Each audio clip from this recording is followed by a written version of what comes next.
കേരള നിയമസഭയുടെ 4ാമത് അന്താരാഷ്ട്ര പുസ്തകോത്സവം ഇന്ന് കേരളത്തിൻ്റെ ബഹുമാന്യനായ മുഖ്യമന്ത്രി ശ്രീ പിണറായി വിജയൻ ഔപചാരികമായി ഉദ്ഘാടനം ചെയ്യുകയുണ്ടായി. 1ാമത് എഡിഷൻ വലിയ ഗംഭീര വിജയമായിരുന്നു. അതിൻ്റെ പാത പിന്തുടർന്നുകൊണ്ടാണ് 2ഉം 3ഉം വളരെ ഭംഗിയായി നടത്തുവാൻ കേരള നിയമസഭയ്ക്ക് കഴിഞ്ഞു.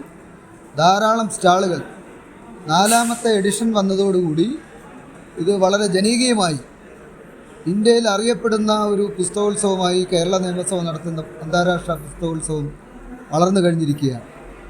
ഒരുപാട് പുസ്തകങ്ങൾ ഡിസ്പ്ലേ ചെയ്തിട്ടുണ്ട്. 300-ലധികം വരുന്ന സ്റ്റാളുകളാണ് ഇവിടെ ഇപ്പോൾ പ്രവർത്തനം ആരംഭിച്ചുകൊണ്ടിരിക്കുന്നത്.